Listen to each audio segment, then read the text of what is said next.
Warriors survived themselves in a win over the Grizzlies last night. They also survived the Grizzlies. They also survived an ejection that, when it looked like the ejection was based on Steph yelled at a teammate more than he yelled at an official, I was ready to go to Twitter to burn the whole thing down. And then I saw the replay where Steph once again throws his mouthpiece into the crowd, into frustrated. If you throw anything into the crowd, if you throw a ball into the crowd with purpose, it's automatic, because they don't want you to hit a lawyer in row 5 and have him sue the club for $3 million.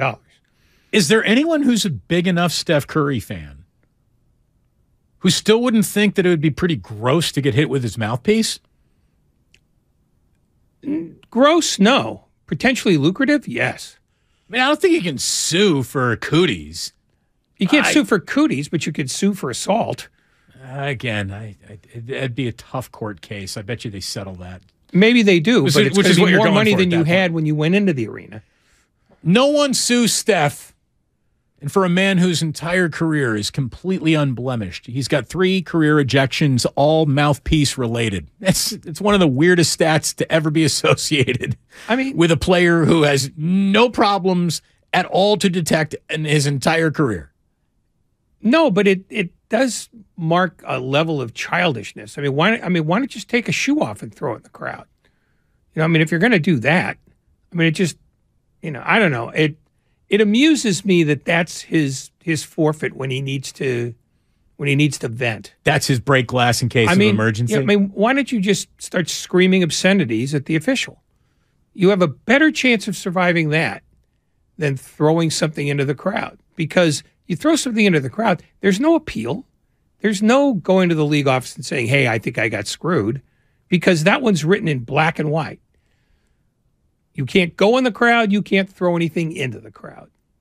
Pure and simple. Especially a mouthpiece, which is just like the grossest thing to throw into a crowd. Here is Steve Kerr. I didn't see what happened at the time. So, when the ref called it, I was confused. And then the coach told me he threw the mouthpiece down out of anger. And I guess he throw it into the stands on the side. Yeah. So I think that's automatic ejection. So he knows he can't make that mistake again. And look, it's a really good thing that the Warriors won that game last night, or there would be some finger pointing going on. The Warriors have run out of their margin of error. They need to start playing good, dialed-in basketball, and that was part of the frustration that I think was baked into that evening last night. Again, when they are sloppy with the ball, Ray, they take sloppy with the ball all the way to here's the most turnovers you ever seen by us in the first half level of sloppy. I think they had 14 in the first half last night. And yet the thing is, they only had 21 for the game, given that. It's like they know how to do this.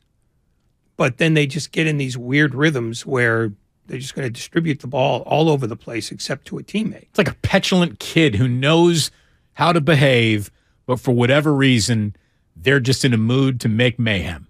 And that's what they are. And we understand that they have always been a basketball team that is good when it's on the edge of losing control. They got to start walking that tightrope a little bit more carefully with the remaining games that they have left. And we're going to get into all of that with Steve Kerr today. Here, the funny thing, to let you know that there's no bad lingering feelings, because in the history of basketball, how many players have been ejected from a game because they were frustrated at their own teammates' play? And that's really what that was. Steph Curry hated the way Jordan Poole played a late possession, and that led to the frustration of him tossing his mouthguard. Jordan Poole was getting mother you-know-what all over Twitter by people who claim to be Warriors fans, and I can't stand Jordan Poole. This guy, he's a problem. He takes more off the table than he puts on the table.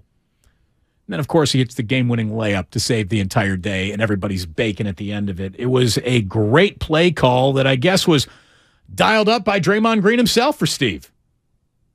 So Draymond called the play, and we hadn't practiced it in a couple of months. And so it was a little ambitious, but it wasn't exactly as we normally draw it up because we hadn't practiced in a while. But I think in this case, it may have benefited us because it was a little scattered and sometimes out of bounds underneath.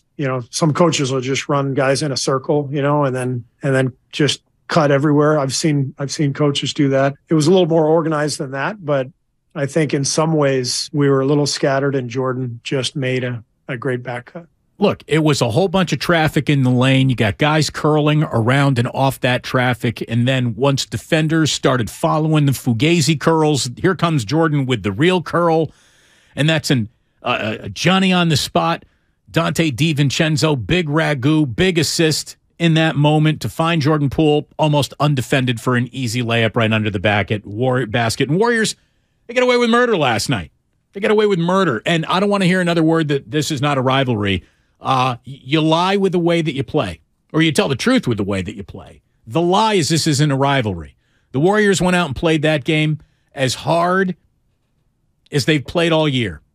That's a rivalry to the Golden State Warriors. They can stop fibbing during their press conference, too. Yeah, no, it is now. It's not like a full-blown, oh, my God, every time we play them, we hate them. It's not Duke, Carolina. But they get up for this, and so does Memphis. The difference is that Memphis gets up for a number of teams because they still have stuff to prove. The fact is the Warriors did last night, they explained what their entire season's been about, which is we can be really awful and really indisciplined and really stupid. And then they can also be elegant and bright and clever. Like the last play, I mean, Poole gets full credit for recognizing that the guy who was guarding him the wrong way. He was on the side of him, trying to be between the ball and the inbounder, or between Poole and the ball. And Poole said, well, here's a free trip to the lane, when he should have been between Poole and the basket. Because if Poole's going to get the ball, you'd rather have him take an 18-footer than a 1-footer. I mean, even Jordan Poole's percentages aren't so twisted that a layup is a worse shot than an 18-foot jumper. So credit to Jordan Poole for seeing that, feeling that, and acting on it. But the thing that I think enrages people about Poole, to the extent that they're enraged, is that very often he settles for the first thing he thinks of, which is the 22-footer. And if he's making it, fine. If he's not making it, they get annoyed because they've seen guys like that in Warriors past. They saw it in Monte Ellis. They saw it in Jason Richardson. They've always had this aversion to the guy whose first instinct is, well, I got the ball. How do I shoot this? They believe in ball movement based on the fact that it's been drilled into them as fans since 2014. And I think Poole struggles with that from time to time. And as a result, you get a lot of people reacting, I hate Jordan Poole. Jordan Poole is this. Jordan Poole is that. Jordan Poole has a flaw in his game, and he's going to have to fix this, which is he's got to learn that the ball's going to come back to him if he gives it up, and that there will be a better shot later in the possession if he's patient.